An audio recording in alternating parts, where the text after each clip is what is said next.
Para mí la Foz es una tarjeta de presentación del pueblo. Es el acompañamiento a cualquier fotografía que se le haga al pueblo. Es el decorado de fondo del puente medieval. Yo desde crío, levantarte de casa, abrir la ventana, lo que vemos es el río, el puente y la Foz. Es un elemento que va unido intrínsecamente a Burri, ¿no?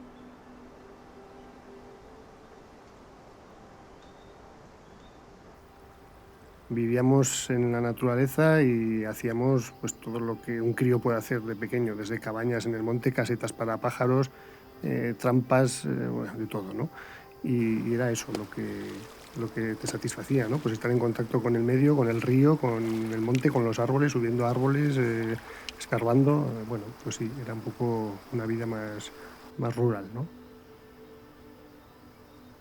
Pues después de la tormenta, pues cogías el zacuto y te ibas a las hoyagas de los campos a coger caracoles.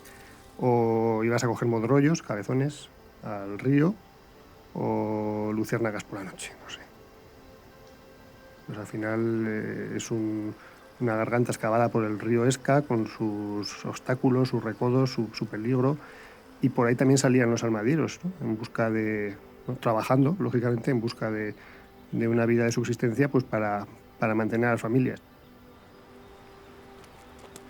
Y recuerdo de crío pues que era una aventura subir a la cueva para volver a bajar, ¿no? Pero bueno, pues la verdad es que te alejabas del pueblo, no decías a dónde ibas. Bueno, era una zona pues a descubrir e investigar. Una antigua calera pues en la propia Foz, cerquita del cauce del río, en la que se aprecia todavía perfectamente pues la disposición de las piedras de forma circular para el horno. Y es que, claro, la Foz es una zona en la que hay mucha piedra caliza, que se va desprendiendo de las propias paredes de la Foz. Y era una zona pues, donde se hacían caleras.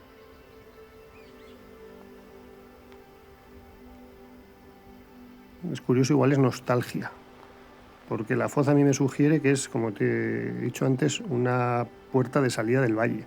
Era la puerta de salida y la puerta de entrada. Entonces siempre me evoca a la gente que abandonó el valle, pues forzada, pues bueno, pues por la época, ¿no? Al final emigrar pues para buscar nuevas oportunidades de vida. Y era el último punto del valle de Roncal, de su valle, que esa persona veía o dejaba atrás, ¿no?